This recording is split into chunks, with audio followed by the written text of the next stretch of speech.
Hi, I'm Chris Welter, and this is episode 6, called The 1700's in the Ohio Country. I'm Nina Ellis. It was a transformative century with many cultures, competing agendas, and high stakes. There was mutually beneficial trade and times of peace, but also brutality and war. The United States emerged as a nation in the late 1700s. Settlers pushed into the Ohio Country, and the new United States government began a relentless assault on the native people who lived here. From public radio station WYSO in Yellow Springs, Ohio, stay with us. You're listening to the Ohio Country.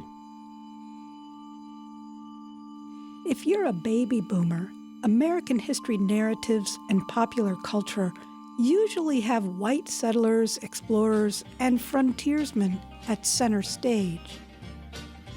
Daniel Boone was a man, yes, a big man, with an eye like an eagle and as tall as a mountain was he. But a new generation of historians is rethinking that approach. Catherine Wilson is related to Daniel Boone. She's a professional historian and the executive director of the Greene County Historical Society. We were always proud to be descendants of the hardy pioneers. Of course, that was the story that was told at that time, that all these white pioneers strode mightily into the wilderness and tamed it and blah, blah, blah.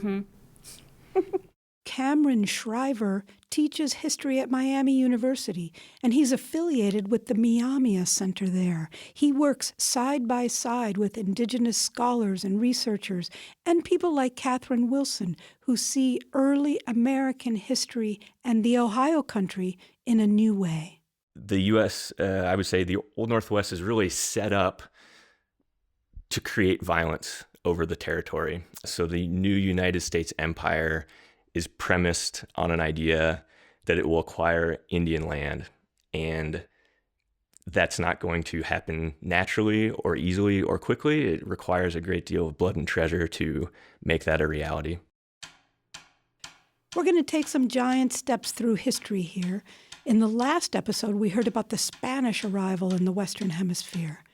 Then in the 1600s, English, French, and Dutch explorers, missionaries, and traders all arrived in North America. They brought diseases that killed tens of thousands of indigenous people and caused political upheaval, and they enslaved North American tribal peoples and African peoples relentlessly. The Europeans also brought trade goods that were attractive to indigenous people, like beads, cloth and blankets, metal tools, guns, and alcohol. These transformed the tribe's way of life and created a new economic system. French traders and missionaries went deep into the interior and called it New France. They were trading for furs and spreading Catholicism along the St. Lawrence River Valley, from the Atlantic all the way to the Great Lakes. For 200 years, they traded with the powerful Iroquois Confederacy. It was a lucrative, mutually beneficial trade based on beaver pelts. The French built a string of forts and settlements along the St. Lawrence, where their traders often intermarried with people from the indigenous nations they were trading with, building families together. But by the mid-1600s, the beaver was depleted in that area. The Iroquois moved down into the Ohio Country to get more, and here they came into conflict with Algonquin tribes like the Lenape or Delaware, Miami, Shawnee, and others who were also selling pelts to traders. The so-called Beaver Wars were the result, and most tribes left the Ohio Country, spreading in different directions. A peace between the Iroquois and the Algonquin tribes was reached in 1701, and the Shawnee came back to their homelands in the Ohio Country and found many new people. British colonists coming in from the east, plus the Lenape and the Wyandot, the Ottawa, the Miami, and the Iroquois tribes, too. There was a tremendous mixing of cultures and economic competition. Traders kept coming, and land speculation was hot. Lots of German and Scotch-Irish immigrants came down the Ohio River from Pittsburgh in canoes and flatboats, and overland, too, through the gaps in the Appalachian Mountains to get land, to settle, and maybe to get rich. The intense competition created a war.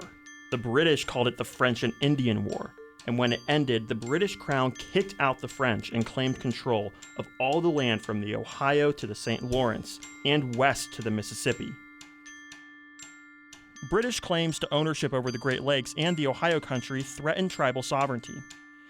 In response, in a conflict known as Pontiac's War, a confederation of tribes attacked British forts to drive them out. The Ohio Country was in chaos. As a result of Pontiac's War, the British Crown drew a virtual line down through the Appalachian Mountains, the Proclamation Line of 1763. West of the line was called land reserved for the Indians. Settlers were supposed to stay out, but the chance to own land or to speculate on land was intoxicating. The settlers grew angry and unruly. They saw the king and the tribes as standing in the way of their dreams. British authority in North America began to crumble, says Dr. Ned Blackhawk in his book, The Rediscovery of America. The settlers formed backcountry vigilante groups, killing tribal people and their allies. And this friction, says Blackhawk, fueled the American independence movement in a way that historians haven't always acknowledged.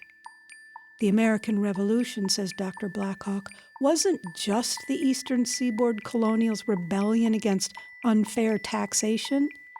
The American Revolution, he says, was just as much about access to land on the frontier, the key to individual and national wealth. At the end of the Revolution, he says, George Washington understood clearly that those settlers were causing chaos. So he's very aware of these interior spaces, and he's very concerned that all these interior peoples will not follow any form of governing practice. And he says things like, if they leave our boundaries and move into Indian territories, they should become subject to their laws, that they're no longer fit for our kind of jurisdiction. And so he has a vision of treaty making, of jurisdictional boundaries, of kind of political bilateral agreements of various kinds with Native peoples that would surprise many to hear, but also it's a recognition that he and other founders have of the need for a kind of stronger federalist authority to regulate and govern these interior spaces. So it's no coincidence then, when the Constitution is written in December of 1787, that the federal government becomes the arbiter of Indian affairs. It's in the Commerce Clause, that the federal government will adjudicate foreign relations with commerce between the states and with foreign nations and with the Indian tribes. Dr. Ned Blackhawk, winner of the 2023 National Book Award for The Rediscovery of America, Native Peoples and the Unmaking of American History, which explains American history in a new way. He calls it a more holistic version, a 21st century version that integrates the Native perspective. But the sad part for a lot of us is that it's been so disregarded that one can take a U.S. history class or a constitutional law class or American legal history class and never know these things. Dr. Ned Blackhawk, a member of the Timok tribe of Western Shoshone Indians of Nevada, and a professor of history and American studies at Yale University. You're listening to The Ohio Country from public radio station WYSO in Yellow Springs, Ohio. This is episode 6 called The 1700's in the Ohio Country. When the American Revolution ended, the indigenous tribes of the Ohio Country were in a relatively strong position, says Dr. Cameron Shriver of the Miami Center at Miami University in Oxford, Ohio. He works collaboratively with the present-day Miami tribe to tell their story. He calls himself an ally. Shriver says the settlers coming down the Ohio and across the mountains, these new Americans, were in a state of perpetual terror.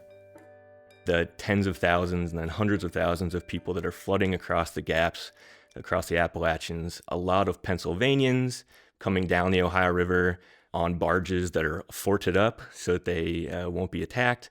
Once they arrive in Kentucky, people like Daniel Boone create these forts that are also called stations of homes that are, surrounded by picket fences, pickets to protect themselves. So they're in a constant state of fear, terror, dread, at the people who own the country, which are the Native American people, that are also consistently, I would say, taxing those new Kentucky residents, taking their horses, taking a lot of people, ransoming them in Detroit to the British, and taking a lot of stuff from these immigrants that are coming onto their territory.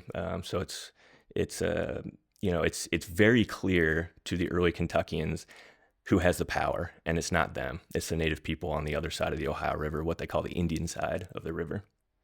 And the French and the British had been coming down from the Great Lakes. So there's all kinds of alliances going on. And boy, it's turmoil and confusing. Yeah. Think of Indian country in Ohio, what becomes, Ohio, Indiana, Michigan, the old Northwest, as a really cosmopolitan, diverse place. People moving around a lot, really intensive agriculture, a lot of farming hamlets of native folks who might be Delaware, Miami, Shawnee, Wyandotte, Seneca, Cayuga, all kinds of folks that are living in close proximity in these large farming towns, smaller farming hamlets. Yeah, so it's a really cosmopolitan place, a lot of different beliefs and faith systems, not to mention French descended people, of course, British descended people, African descended people, all living in close proximity and creating families with each other and going about their business in what we now think of the Old Northwest. Don't you think that would have been fascinating to travel through the countryside on horseback and just see this mix of people? There are times when I'm just amazed at what you're describing. It would have been, and there's a genre of kind of travel diaries and travel accounts from the period where it's just really clear how diverse and cosmopolitan this place is. And so there are a lot of people traveling by horseback, writing their thoughts, coming across just on these roads that are well established, going from town to town. Kind of every day you come to another native town that would have, African descended folks and European descended folks as well. And observing and reporting for us a dizzying array of ethnicities, languages. Everyone speaks all these different languages, has familiarity with all these different belief systems, are trading constantly. I mean, this is also a very commercialized place that's pulling in products from China and France and Great Britain and the East Coast through Detroit, typically. So it was not a wilderness, and it was not, undiscovered and all of that language we hear all the time. It was just kind of, if only it could have gone on like that, right? Yeah, that's a great point. Well, wilderness is in the eye of the beholder. So while Eastern speculators are often ignoring the fact that native people exist, that's a useful ignorance if you want to sell the land, the wealth, if you want to acquire the wealth that is indigenous land. But it's really clear on the ground that native people do exist, and they make themselves known in Kentucky all the time. So the U.S., I would say the Old Northwest is really set up to create violence over the territory. So the new United States empire is premised on an idea that it will acquire Indian land. And that's not going to happen naturally or easily or quickly. It requires a great deal of blood and treasure to make that a reality. But they knew that that was going to happen. Early U.S. imperialists knew that they were destined to conflict with indigenous people. The way that I talk to my students about this, where we talk about, how do people creating these Indian policies go to sleep at night? You might say the same about, the slavery issue or racism. How do people make this make sense to themselves when they look in the mirror? And so that results in a lot of conflicting evidence and trying to figure out how this acquisitive empire that requires taking native wealth is also a benevolent one. And a lot of hand-wringing goes into trying to figure out how can this be a good empire if other empires are bad.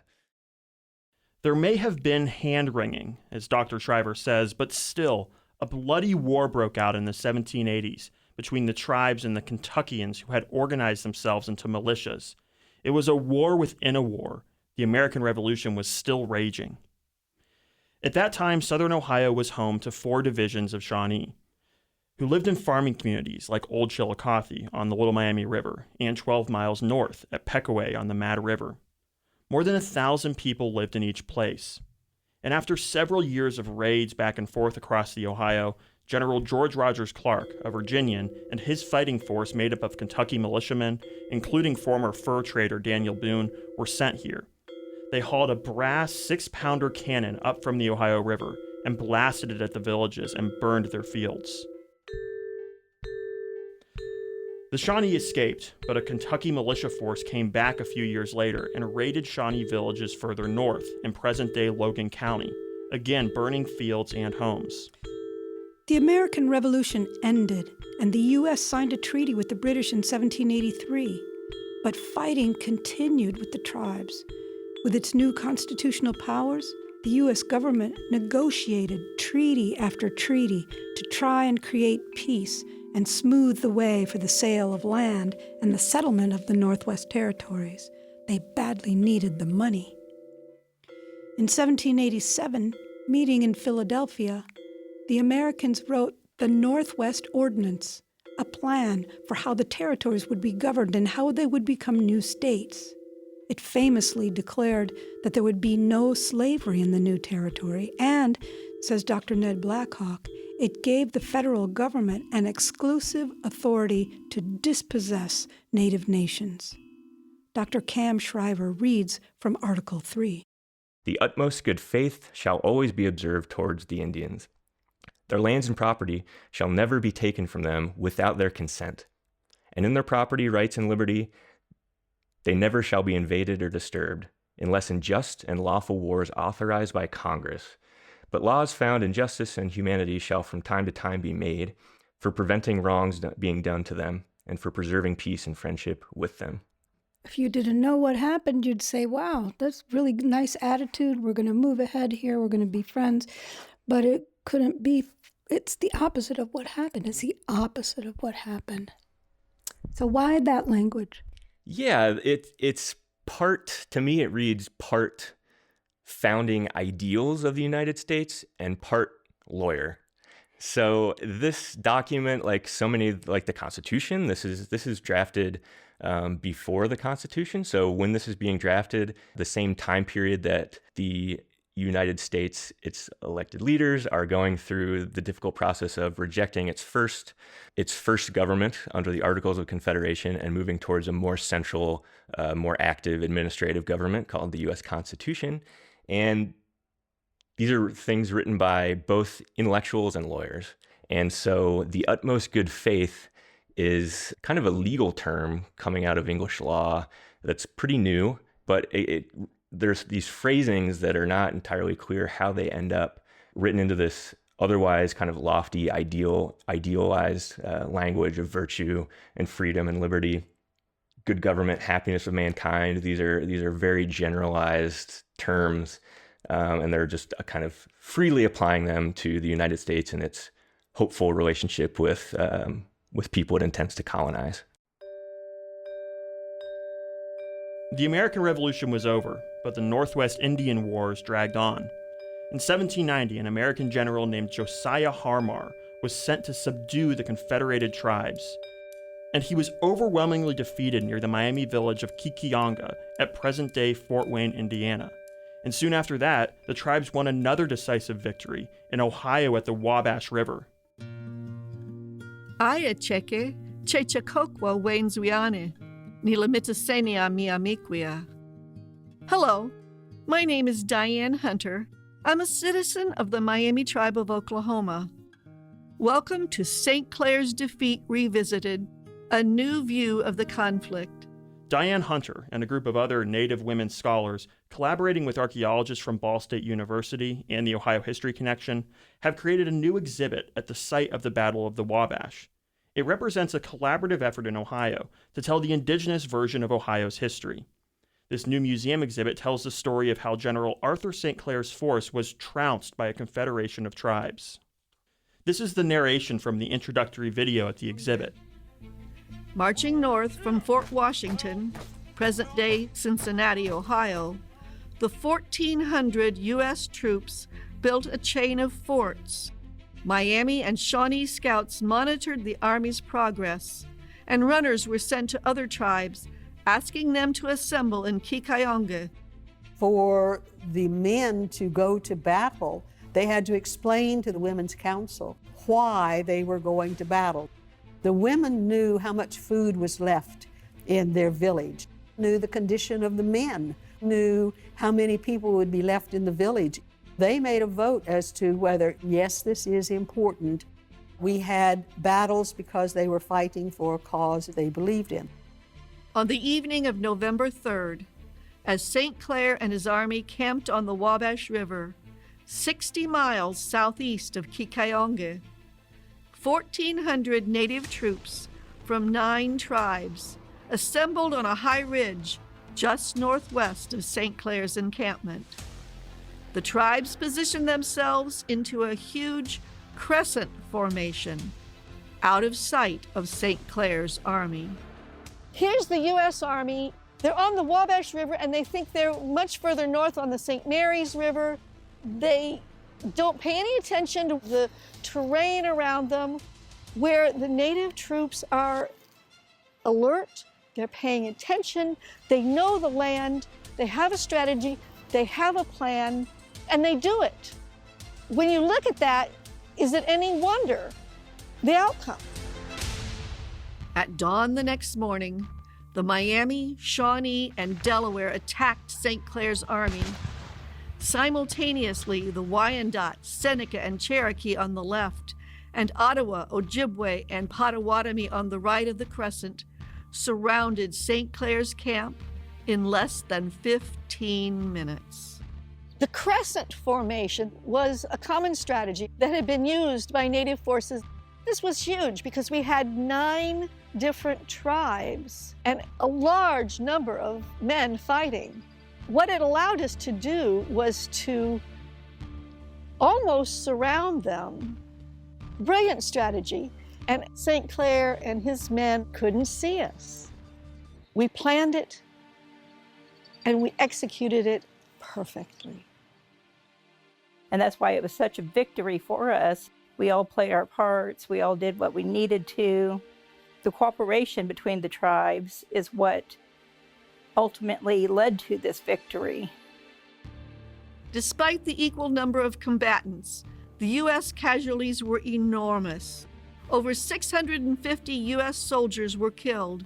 Several hundred camp followers were killed or taken prisoner. Less than 50 native troops were killed. This well-planned native victory is often called the greatest defeat of the U.S. Army. The most prominent leaders were indeed Blue Jacket, who was a Shawnee war chief, and then it was Little Turtle, who was with the Miami tribe. They have not been given the credit that they deserve for being leaders. They knew the geography of the land. They knew how to use that land to their benefit, and the American forces did not know that. I thought, wow, these guys were really smart. It's amazing how we look at it now today. I see so much engineering. They were engineers on designing and thinking out these battles. Very smart and very tactical.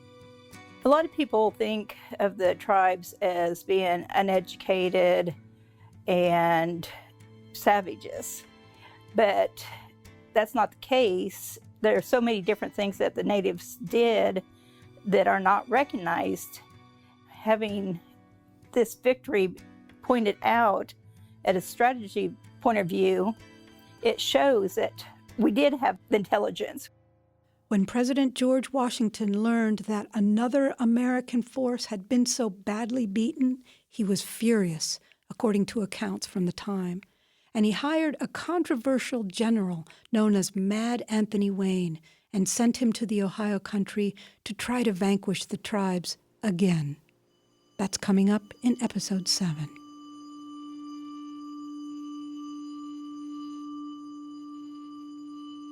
That was episode 6, called The 1700's in the Ohio Country, written by Nina Ellis. The editor of the Ohio Country is Samantha Summer. The cultural advisor is Dr. John Bickers, assistant professor at Case Western University and a citizen of the Miami Tribe of Oklahoma.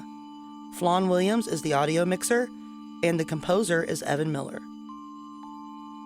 Thanks to the Miamia Center at Miami University and Dr. Andrew Carlson of the Department of History at Capital University in Columbus, Ohio.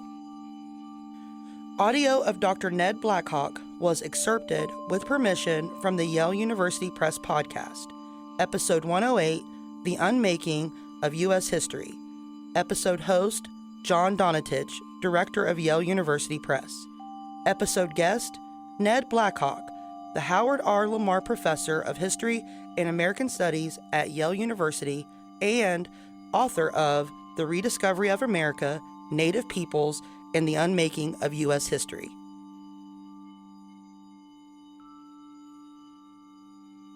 Layla Troyer designed our logo. She's a citizen of the Miami Tribe of Oklahoma. I'm the digital assets producer, Mary Evans. To find photographs, maps, and links, go to wyso.org/podcast.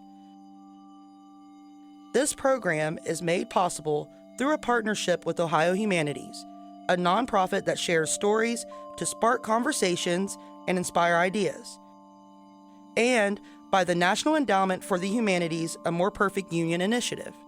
Any views, findings, conclusions, or recommendations expressed in this program do not necessarily represent those of Ohio Humanities or the National Endowment for the Humanities. To see visual content related to the Ohio Country, follow us on Instagram, Facebook, TikTok, and YouTube. And for a full transcript of every episode made by humans, go to wyso.org.